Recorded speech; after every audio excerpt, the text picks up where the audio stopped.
예, 2022년 1월 19일 음력으로 12월 17일이 됐는데요. 오후 4시 20분이 되었습니다. 저는 오늘 아침에 일찍 일어나서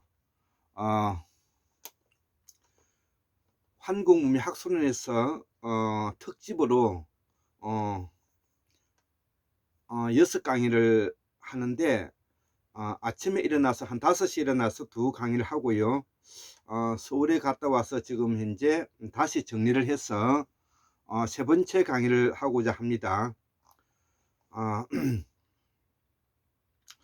첫 번째 강의는 보살에 대해서 설명을 했고요. 두 번째 강의는 극락에 대해서 설명을 했습니다. 오늘 이제 세 번째 강의로서는, 특집 세 번째 강의로서는 엄마니 반매홈, 우리가 엄마니 반매홈이라고 너무 잘 알고 있는 말이 있죠. 불교에서 쓰는 말이죠. 그래서 이 한국문명학술원 특집 세 번째 강의로서 엄마니 반매홈은 산스크리트인데요.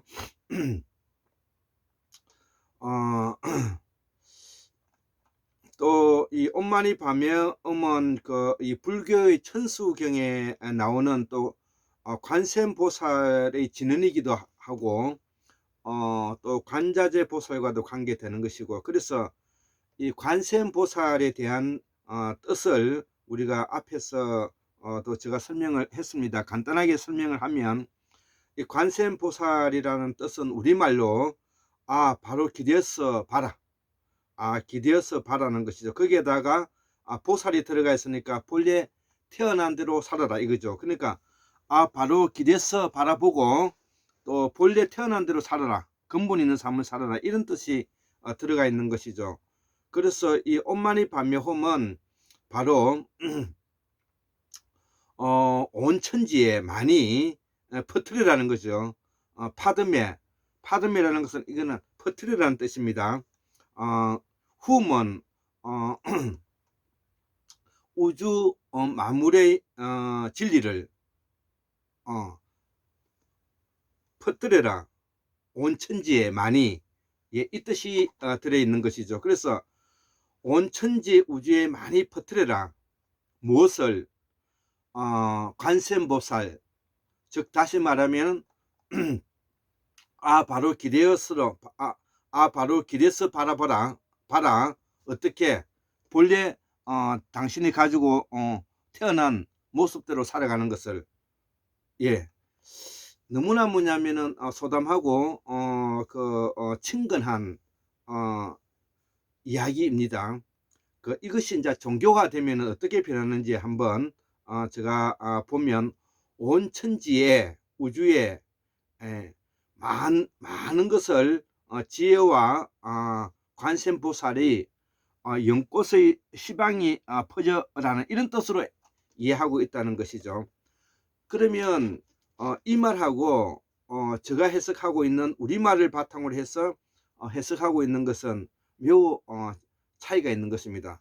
자, 그래서 이제는 종교화되어서 엄마니 반매홈이라는 진리를 특화시켜서 권위화시키고 규범화시켜서 율법화시킨 진리를 이제는 타파하고, 우리들이 일반 보통 살아가는 사람들 중심이 우리 스스로 옆에서 겪고 생각하고 그 다음에 실천하고 또 생활인으로서 살아가는 모습에서 이 진리를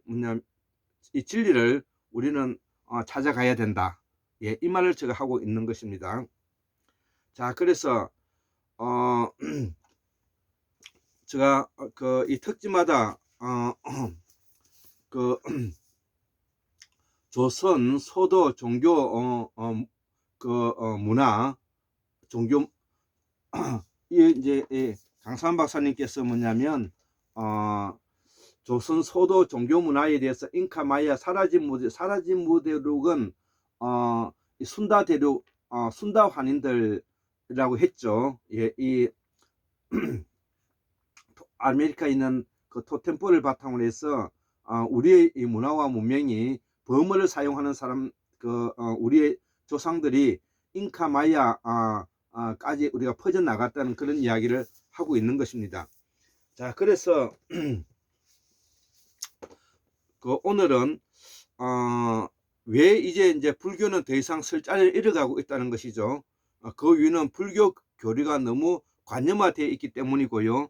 불교의 선생인 스님들이 공부를 하지 않기 때문인 것입니다.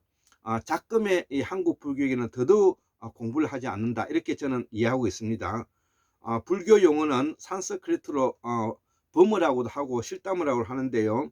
우리말을 알아야 그 원뜻인 뿌리 의미를 우리가 알 수가 있는 것입니다. 자, 그래서 아까 이 관세음보살이라는 것은 바로 길에서 봐라. 보살이 들어가면 본래 태어난 대로 살아라. 예, 이런 뜻이 되는 것이고요. 우리 태고사의 정통 사상이고 우리말이라는 것이죠. 그래서 우리말은 카라마이의 시온이 있는데 이는 순다대륙을 다른 말로 무대륙이라 하죠. 무는 물과 관계되고 또 물하자와도 관계되고 하와 관계되는 것입니다. 순다대륙은 물이 나라는 뜻이 되는 것이고요. 자, 그래서 보살의 우리말은 본래 태어난 대로 살아라. 극락의 우리말은 남수밭에 풀 한 폭이 돌 하나 없이 깨끗한 밭을 말하고요. 온만이 밤이 홈은 바로 온 천지에 진리를 많이 퍼뜨려라. 예, 무엇을? 관세음보살, 즉 바로 기대서 바라보고 자기가 태어난 원래의 모습대로 살아가라는 것을 우리가 많이 퍼뜨리라는 것이죠. 어떻게? 연꽃의 시방이 퍼지는 것처럼.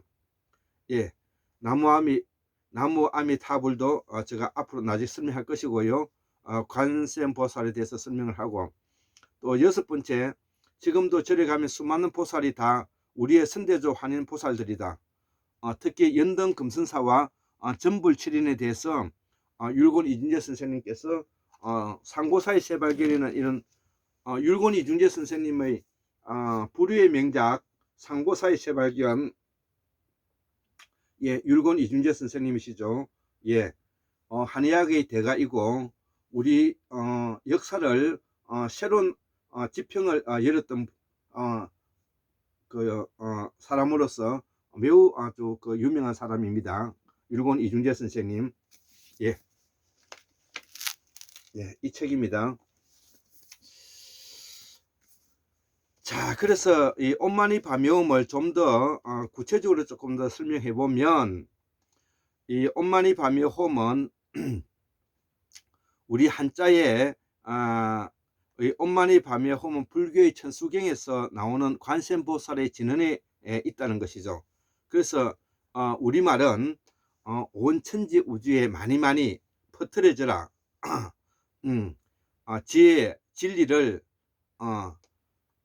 지혜와 진리를 뭐냐면 우리가 관세음보살이라고 표현하기도 하죠. 어떻게? 연꽃의 시방이 퍼지는 것처럼. 예, 그래서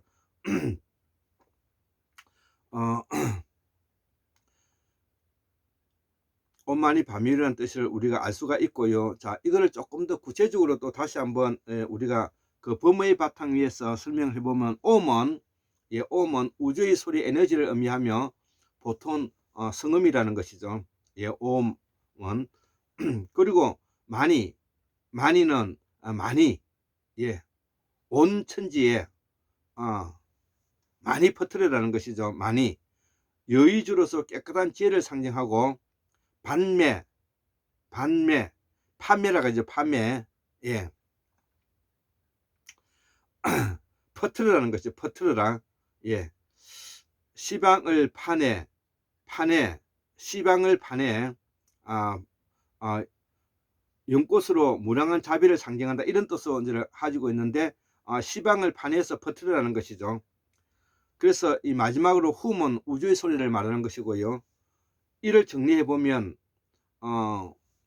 우주의 소리인 성음을 많이 깨끗한 지혜를 상징하는 시방을 파내서 멀리 뭐냐면은 연꽃이 시방이 퍼뜨려지는 것처럼 온 천지에 퍼뜨리라는 것입니다. 무엇을?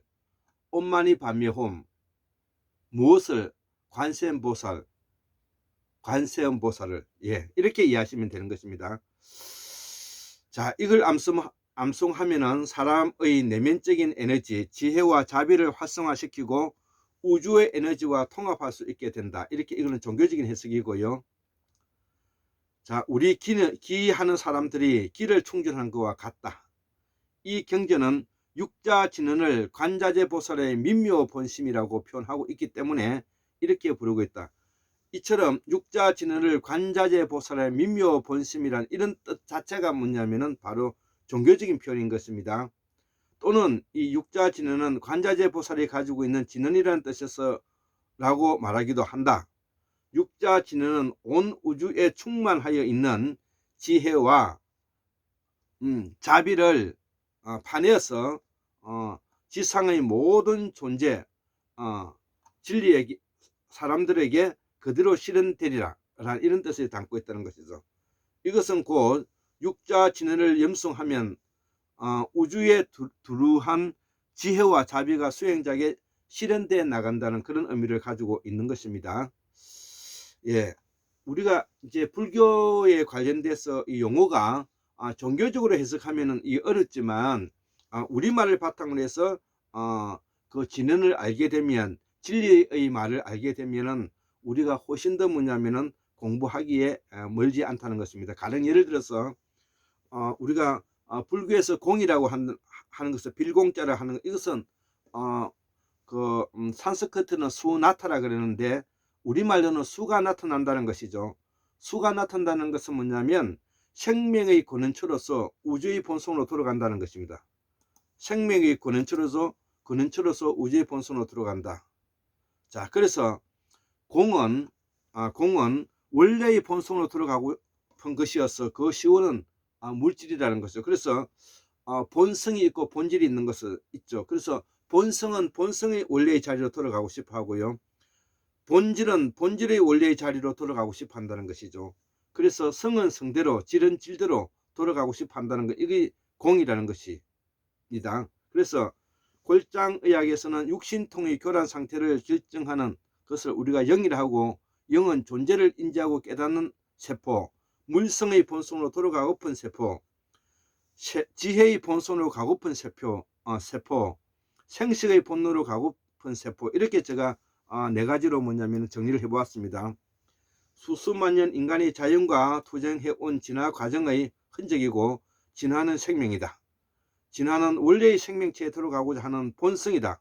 진화는 생명체의 변화 과정이고 생명의 본성은 영생이다. 그래서 우리 인간이 내와 만나면 영혼이 되고, 인간이 내와 만나면 영혼이 되고, 포유류의 내와 만나면 영성이 되고, 파충류의 내와 만나면 영생이 된다는 것이죠. 자, 그래서 이것이 뭐냐면은 우리가 예수교에서 말하는 원죄는 영혼과 관계되어 있고, 불교의 고뇌는 영성과 관계되어 있고, 만물의 철학적 종교적 고민은 영생과 관계되어 있다는 것이죠. 이 모두는 세포의 교란에서 만들어지고, 이것이 교란 상태가 바로 병이라는 것이죠. 병은 세포의 교란에서 해방되는 것이고, 이것이 소주다로 칭한다.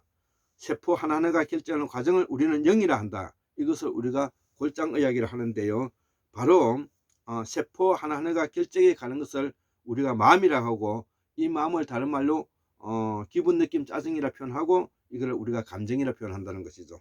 그래서 이 세포 하나하나가 결정하는 과정을 우리가 인식작용이라 말하고, 그 인식작용을 바로 우리는 마음이라고 말하는 것입니다. 자, 그래서 오늘 이제 참고 세 번째로서 연등불에 대해서 우리 대구 수원교 박민호 선생님과 저와 그 다음에 도남문명학술원에서 우리가 공부를 하면서 정리하였던 내용들을 율곤이 이중재 선생님 책에서는 어떻게 적고 있는가, 이거를 함께 읽어보고 오늘 강의를 마치도록 하겠습니다. 한번 읽어보겠습니다. 중요한 부분만 읽어보겠습니다. 연등불은 우리가 불교에서 쓰고 있는 연등불을 말하는 것입니다. 이거는 연등금성사를 상징해서 우리가 연등불이라고 하는 것입니다. 이거를 범으로서는 디판카라고 하는데, 학자들은 한역하여 연등불 또는 정광열애, 등광열애, 보광열애, 정광열애, 인등열애 등으로 의역하고 있다는 것이죠. 자, 음력으로는 재화갈라, 재원갈 이 표기이고, 현 상고사 학회 율곤 이준재 선생님이었던 분은 지금 돌아가셨죠. 2013년도에 연등불이 환인천재의 5대손, 연등금선사, 여기는 날짜까지 특정해 놨죠. BC 8011년. 예. 그러니까 8011년에다가 2022년을 더하면은 나이가 되는 것입니다. 적어도 만년이 되는 것이죠. 자, 이 내용은 율곤 이준재 선생님의 책 중에서 불교는 인도에서 발생하지 않았다. 그리고 중국에 불교는 인도에서 발생하지 않았다는 책 내용 중에 연등의 안정편에서 이 글을 적고 있다는 것이죠. 그래서 이 안정도란 그러면 무엇인가 제가 잠깐 읽어보겠습니다. 율곤 이준재 선생님이 쓰신 내용들입니다. 안정도란 석가모니처럼 고행을 하지 않고 수련과 기도만으로 도를 얻는 것을 말하며 도를 얻는 방법이다. 구약 성경의 이삭의 경우와 바로 연등불에 비교할 수가 있다. 연등금선사는 BC 811년 석가모니 이전 사람으로 약 1만 년 전에 환인시 다음으로 천산에서 깨달음을 얻은 사람이다. 석가는 자신보다도 약 8500년 전의 사람에게 너는 부처가 될 것이다 라는 수기를 받았다고 하는데, 법화경의 방편품이나 품과 금강반야경에 나오는 이야기이다. 불교 경전에 나오는 이야기이니 사실 여부를 떠나 그 내용을 한번 살펴보기로 한다. 그러니까 석가모니의 전생에 무구강이란 수행자에 관한 이야기다. 예.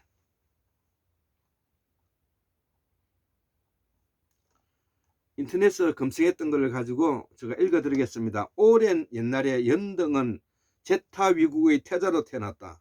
태자가 태어날 때 해와 달이 필요 없을 정도로 온 세상이 밝아지는 신비한 모습을 본 부왕은 그 이름을 연등이라 지었다. 연등 태자는 어릴 때부터 몹시聰明하고 인자했기 때문에 부왕은 물론 많은 이들의 사랑을 받았다. 하지만 부왕이 사망한 후에 삶의 무상함을 깨달은 연등 태자는 동생에게 왕위를 양보하고 숲속에 들어가 고생스럽게 수련했다. 이렇게 오랫동안 수행한 후에 마침내 지극히 높은 깨달음을 이룩해 성불할 수 있었다는 것이죠. 연등불은 자신의 깨달은 불법 진리로 수행자들을 가르쳤고 그의 설법을 들은 많은 이들이 깨달음을 얻어 나한이 되었다. 그러나 연등불이 자신의 고향인 제타위국으로 향하자 수많은 수행자들이 뒤를 따르며 긴 행렬을 이루었다. 처음에 혹 왕위를 빼앗으러 오는 것이 아닐까 염려했던 제타위국 국왕은 연등불의 숭고한 모습을 보고 자신의 잘못을 뉘우치고 최고의 정상에 부처님을 맡기로 했다는 것이죠.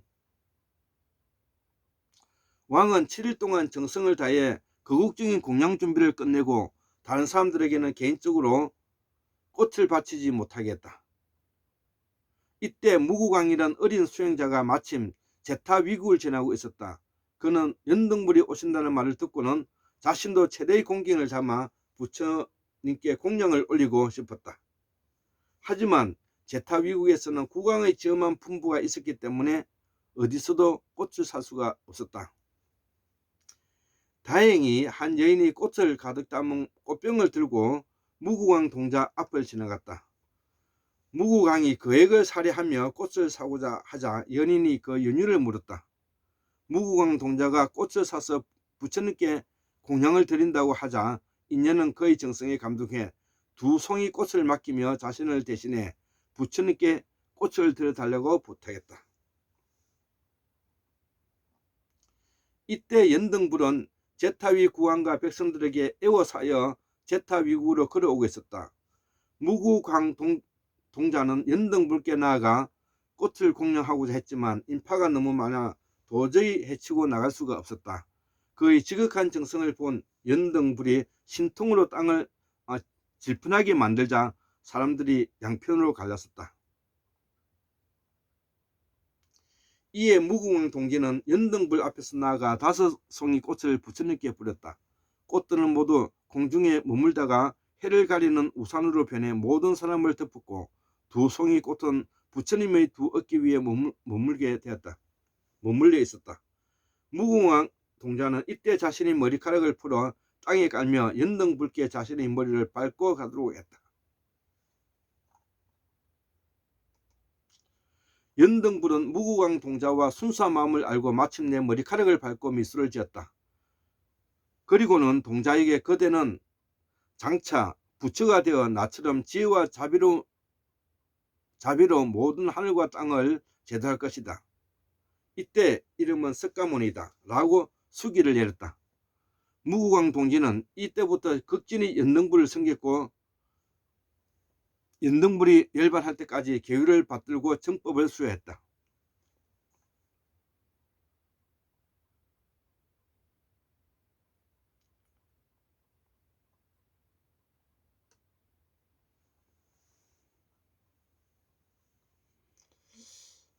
자, 이를 요약하자면 석가모니의 전생의 무구왕 동자였던 시절에 연등불에게 공양하여 수기를 받았다는 내용이다.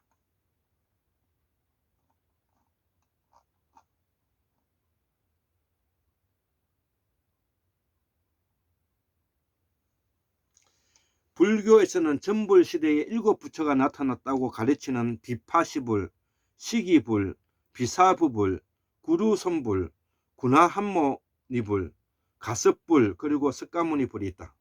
그 중에 5째 구나한모니불은 범으로 카나카문이 붙다 이며 한역하면은 금선인, 금색선, 금유, 금적, 금직정, 적정 등으로 의역하는데 연등금선사와 같은 인물인지는 확실하지가 않다. 시기와 범자명이 다른 것으로 보아 동일 인물은 아닌 듯하다.